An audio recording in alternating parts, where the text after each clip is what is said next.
Selamat pagi buat kita semua.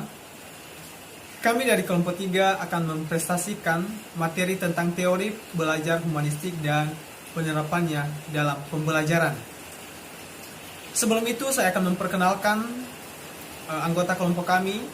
Saya Edin Zilibu sebagai presenter pertama, Desberkat Hulu sebagai presenter kedua, dan Lestari Kurniawati Nazara sebagai presenter ketiga. Baik, saya akan menjelaskan teori tentang humanistik. Sebelum itu, kita harus tahu terlebih dahulu apa itu yang disebut dengan teori humanistik. Teori humanistik ini merupakan konsep belajar yang lebih melihat pada sisi perkembangan kepribadian manusia. Teori ini berfokus pada potensi manusia untuk mencari dan menentukan kemampuan serta mengembangkan kemampuan yang mereka temukan tersebut. Kemudian, teori humanistik juga mengadopsi prinsip-prinsip progresif dan mendapat stimulus dari eksistensialisme yang mencangkup keberpusatan pada anak, peran guru yang tidak otoritatif, pemfokusan pada subjek didik yang terlibat aktif, dan sisi-sisi pendidikan yang komparatif dan demokratis. Pada intinya, fokus teori humanisme ini adalah perilaku seseorang. Selain itu, teori belajar humanistik juga bersifat sangat mementingkan isi yang dipelajari daripada proses pembelajaran itu sendiri. Teori belajar ini juga lebih banyak berbicara tentang konsep-konsep pendidikan untuk membentuk manusia yang dicita-citakan dan bertujuan untuk memanusiakan manusia itu sendiri. Dalam arti, memanusiakan manusia adalah perilaku tiap orang yang ditentukan oleh orang itu sendiri dan memahami manusia terhadap lingkungan dan dirinya sendiri. Tujuan utama pendidikan adalah membantu siswa mengembangkan dirinya, yaitu membantu individu untuk mengenal dirinya sendiri sebagai manusia secara utuh dan membantu mengembangkan potensi dan keterampilan mereka. Para ahli humanistik melihat adanya dua bagian pada proses belajar, yaitu satu, memperoleh informasi baru, dan yang kedua adalah internalisasi informasi pada individu. Sekarang kita masuk pada bagian B, sejarah timbulnya teori humanistik. Sejarah singkat timbulnya teori humanistik akan dipaparkan melalui kemunculannya dalam ilmu psikologi. Pada akhir tahun 1940-an, muncul suatu perspektif psikologi yang baru yang diperoleh oleh beberapa orang yang mengembangkan ilmu psikologi. Di antaranya yaitu ahli-ahli psikologi klinik, pekerja-pekerja sosial, dan konselor. Gerakan ini berkembang dan kemudian dikenal sebagai psikologi humanistik. Psikologi ini berusaha untuk memahami perilaku seseorang dari sudut si pelaku atau behavior, bukan dari pengamat atau observer. Berikut ini pemaparan tokoh-tokoh yang sangat berperan beserta teori-teori sebagai kontribusi atas lahirnya teori humanisme. 1. Arthur Combs, 1912 sampai 1999. Combs dan kawan-kawan menyatakan bahwa apabila kita memahami perilaku orang lain, maka kita harus mencoba memahami dunia persepsi orang itu. Selanjutnya, Combs dan kawan-kawan mengatakan bahwa perilaku buruk itu sesungguhnya tak lain hanya dari ketidakmauan seseorang untuk melakukan sesuatu yang tidak akan memberikan kepuasan baginya. Apabila seorang guru mengeluh bahwa siswanya tidak mempunyai motivasi untuk melakukan sesuatu, ini sesungguhnya berarti bahwa siswa itu tidak mempunyai motivasi untuk melakukan sesuatu yang dikehendaki oleh gurunya. Kemudian, pendapat Abraham Maslow. Teori Maslow didasarkan pada asumsi bahwa di dalam diri individu ada dua hal, yaitu satu, suatu usaha yang positif untuk berkembang. Kedua, kekuatan untuk melawan dan menolak perkembangan itu. Pendapat yang ketiga yaitu dari Karl Ransom Rogers. Rogers membedakan dua tipe belajar, yaitu kognitif atau kebermaknaan Kemudian, eksperensial, pengalaman atau signifikansi. Guru menghubungkan pengetahuan akademik ke dalam pengetahuan terpakai seperti mempelajari mesin dengan tujuan untuk memperbaiki mobil. Experiential learning menunjukkan pada penemuan kebutuhan dan keinginan siswa. Kualitas belajar experiential learning mencangkup keterlibatan siswa secara personal, berinisiatif, evaluasi oleh siswa sendiri, dan adanya efek yang membekas pada siswa tersebut. Belajar yang paling berguna secara sosial di dalam dunia modern adalah belajar mengenai proses belajar, suatu keterbukaan yang terus-menerus terhadap pengalaman dan menyatukannya ke dalam diri sendiri mengenai proses perubahan itu. Baik, saya akan melanjutkan penjelasan bagian C, yaitu orientasi teori humanistik. Pengembangan aspek emosional, sosial, mental, dan keterampilan dalam berkarir menjadi fokus dan model pendidikan humanistik. Menurut para pendidik aliran humanistik, penyusunan dan penyajian materi pembelajaran harus sesuai dengan perasaan dan perhatian siswa. Teori kepribadian humanistik direpresentasikan oleh teori kepribadian salah satu tokoh pelopor teori humanistik, yaitu Maslow.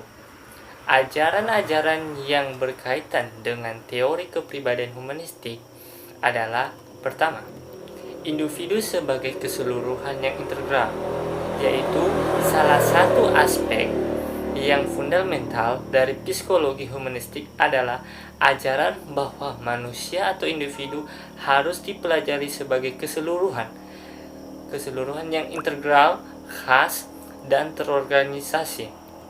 Kedua, ketidakrelevanan penyelidikan dengan hewan. Yang maksud Maslow pada teori ini yaitu kepribadian humanistik umumnya memandang manusia sebagai makhluk yang berbeda dengan hewan apapun.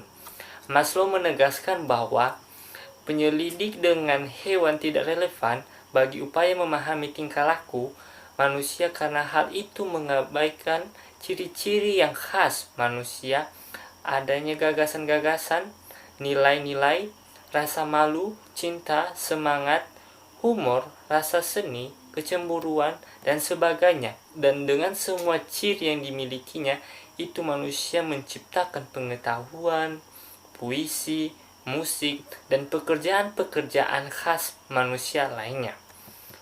Poin ketiga yaitu pembawaan baik manusia. Psikologi humanistik memiliki anggapan bahwa manusia itu pada dasarnya adalah baik, atau tepatnya netral. Kemudian poin keempat, potensi kreatif manusia. Potensi kreatif manusia merupakan potensi yang umum pada manusia. Jika setiap orang memiliki kesempatan atau menghuni lingkungan yang menguji setiap orang dengan keaktifannya, itu akan mampu mengungkapkan segenap potensi yang dimilikinya. Kreativitas itu tidak lain adalah kekuatan yang mengarahkan manusia kepada pengekspresian dirinya. Poin kelima atau poin yang terakhir yaitu penekanan pada kesehatan psikologis. Psikologis humanistik memandang self-fulfillment sebagai tema yang utama dalam hidup manusia. Satu tema yang tidak akan ditemukan pada teori-teori lain yang berlandaskan studi atas individu yang mengalami gangguan. Dari penerapan di atas, dapat diambil kesimpulan bahwa orientasi teori humanistik adalah pengaktualisasian diri sesuai dengan petunjuk-petunjuk yang baik, serta mampu mengembangkan potensi secara utuh, sehingga dapat bermakna dan berfungsi bagi kehidupan dirinya dan lingkungannya. Kita lanjutkan pada bagian D, kekurangan dan kelebihan teori humanistik. Ada beberapa kelebihan teori humanistik, yaitu pertama, teori humanistik lebih cocok untuk diterapkan dalam materi pembelajaran yang bersifat yang bersifat pembentukan karakter. Kedua, teori ini dinyatakan berhasil apabila siswa bersemangat dalam mengikuti proses pembelajaran. Contohnya, konkretnya siswa bergairah, berinisiatif dalam belajar, dan terjadi perubahan pola pikir, perilaku, dan sikap atas kemauan sendiri. Ketiga, teori ini mengharapkan siswa untuk menjadi manusia yang bebas, tidak terkait oleh pendapat orang lain, dan mengatur pribadinya sendiri secara bertanggung jawab tanpa mengurangi hak-hak orang lain atau melanggar aturan, norma, disiplin, atau etika yang berlaku. Poin keempat, teori ini mendorong guru untuk dapat lebih mengenali peserta didiknya. Selain kelebihan dari teori humanistik, pasti ada kelemahan dari teori ini. Kelemahan dari teori ini yaitu bagi siswa yang tidak menyadari dan memahami potensi dirinya akan ketinggalan dalam proses pembelajaran. Kemudian, siswa yang tidak aktif dan malas belajar akan merugikan diri sendiri dalam proses belajar. Proses pembelajaran lebih difokuskan kepada pengembangan potensi yang dimiliki siswa, sehingga pengembangan intelektual siswa tersebut tidak terasa perkembangannya. Begitulah kelemahan dari teori humanistik ini jika siswa tidak bisa menyadari potensi-potensi yang ada dalam dirinya sendiri. Sekian dari saya, penjelasan berikutnya tentang implementasi teori humanistik akan dilanjutkan oleh presenter berikutnya. Sekian, terima kasih. Baik, terima kasih waktu dan kesempatan yang telah diberikan kepada saya. Nama saya Lestari Kurniawati Nazara dan sebagai presenter ketiga dan terakhir saya akan menjelaskan tentang implementasi teori humanistik dalam pembelajaran. Nah, aplikasi teori humanistik dalam pembelajaran cenderung mengarahkan siswa untuk berpikir induktif, mementingkan pengalaman, serta membutuhkan keterlibatan siswa secara aktif dalam proses pembelajaran. Nah, contoh langkah-langkah konkret yang bisa dilakukan sebagai bahan pertimbangan guru, yaitu yang pertama, menentukan tujuan-tujuan pembelajaran, yang kedua, menentukan materi pembelajaran, yang ketiga, mengidentifikasi kemampuan awal siswa, dan yang terakhir, mengidentifikasi topik-topik pembelajaran yang memungkinkan secara aktif melibatkan diri dalam proses pembelajaran. Kemudian, implementasi dari teori humanistik ini kami akan membahasnya ada 3, yaitu yang pertama, confluent education, kemudian yang kedua, open education, dan yang terakhir adalah cooperative learning. Kita akan membahasnya satu persatu. Yang pertama adalah confluent education. Nah, confluent education adalah pendidikan yang memadukan atau mempertemukan pengalaman-pengalaman afektif dengan belajar kognitif di dalam kelas. Misalnya, seorang guru bahasa Indonesia menyuruh siswanya untuk membaca sebuah kisah Malin Kundang. Nah, setelah membaca, diharapkan siswa tersebut bukan hanya sekedar membaca, tetapi menemukan nilai-nilai yang terkandung dalam bacaan tersebut, kemudian menjadikannya sebagai pengalaman dalam dirinya. Selanjutnya adalah open education. Open education ini adalah proses pendidikan terbuka. Nah, menurut Wakeberg dan Thomas pada tahun 1972, open education ini memiliki 8 kriteria. Nah, yang pertama itu kemudahan belajar tersedia. Nah, artinya siswa bergerak bebas di sekitar ruangan dan bahan-bahan pembelajaran juga tersedia dan siswa tidak dilarang bicara. Ini dalam arti siswa bebas untuk menyampaikan pendapatnya, kemudian tidak ada pengelompokan atas dasar tingkat kecerdasan.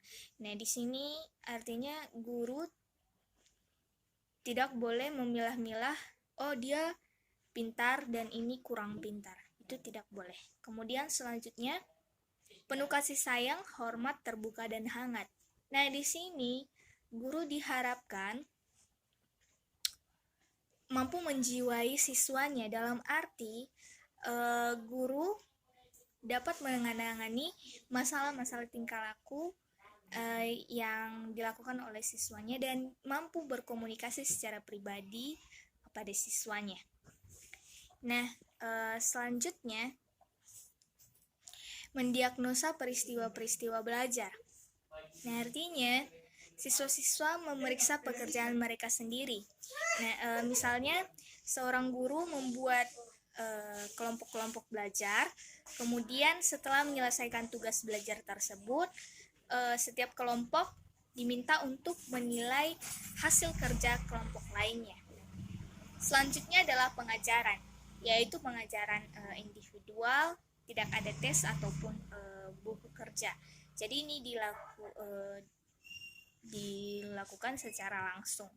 Selanjutnya adalah penilaian. Guru membuat catatan atau penilaian secara individual, hanya sedikit sekali diadakan tes formal. Selanjutnya adalah mencari kesempatan untuk pertumbuhan profesional. Artinya guru menggunakan bantuan orang lain dan seperti guru bekerja dengan teman sekerjanya. Selanjutnya adalah persepsi guru sendiri. Artinya guru mengamati semua siswa untuk memantau kegiatan mereka. Kemudian asumsi tentang para siswa dan proses belajar, diharapkan di dalam kelas itu suasananya hangat dan ramah dan para siswa asik melakukan sesuatu. Selanjutnya adalah diharapkan dalam open education ini, meskipun pendidikan terbuka, memberikan kesempatan kepada para siswa untuk bergerak secara bebas di dalam kelas, namun guru harus tetap memonitor para siswa dan memberikan bimbingan dalam hal ini. Kemudian cooperative learning. Cooperative learning atau belajar kooperatif merupakan fondasi yang baik untuk meningkatkan dorongan berprestasi siswa. Menurut Slavin pada tahun 1980, cooperative learning mempunyai 3 karakteristik. Yang pertama itu adalah siswa bekerja dalam tim-tim belajar yang kecil, misalnya 3-5 orang, 4-6 orang. Kemudian komposisi ini tetap selama berminggu-minggu. Selanjutnya adalah siswa didorong untuk saling membantu dalam mempelajari bahan yang bersifat akademik atau dalam melalui tugas kelompok. Nah, yang terakhir adalah siswa diberi imbalan atau hadiah atas dasar berprestasi kelompok.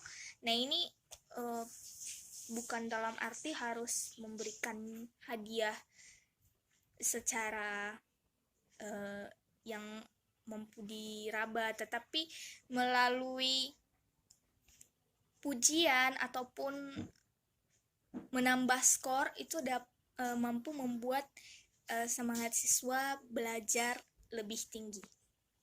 Nah, adapun teknik cooperative learning ada 4. Yang pertama itu adalah team games turnamen. Nah, dalam hal ini siswa yang kemampuan dan jenis kelaminnya berbeda-beda disatukan dalam tim yang terdiri dari 4-5 orang anggota. Setelah guru menyajikan bahan, tim lalu mengerjakan lembaran-lembaran kerja, saling mengajukan pertanyaan, dan belajar bersama untuk persiapan menghadapi turnamen atau pertandingan. Kemudian adalah Student Teams Achievement Divisions. Nah, teknik ini juga menggunakan tim yang terdiri dari 4 sampai 5 anggota. Tetapi kegiatan turnamen diganti dengan saling bertanya selama 15 menit. Selanjutnya adalah jigsaw. Nah, dalam teknik ini siswa dimasukkan ke dalam tim-tim kecil yang bersifat heterogen. Nah, bahan pelajaran dibagikan kepada anggota-anggota tim, kemudian siswa-siswa tersebut mempelajari bahan mereka masing-masing. Nah, setelah mempelajari hal tersebut, kemudian perwakilan kelompok nanti akan mengajar sendiri kelompoknya tentang yang telah mereka bahas tersebut. Tujuannya adalah agar setiap tim mempelajari seluruh bahan yang telah mereka diskusikan. Terakhir adalah group investigation. Ini adalah teknik di mana siswa bekerja di dalam kelompok-kelompok kecil lagi untuk menangani berbagai macam proyek kelas. Nah, setiap kelompok membagi-bagi tugas tersebut menjadi subtopik, kemudian setiap anggota kelompok melakukan kegiatan-kegiatan meneliti yang diperlukan untuk mencapai tujuan kelompok. Setelah itu kelompok akan menjanjikan hasil penelitian itu. Dalam investigation ini dia dan poin tidak diberikan. Baik, demikian yang dapat saya jelaskan tentang implementasi teori humanistik dalam pembelajaran dari kami. Terima kasih telah menonton.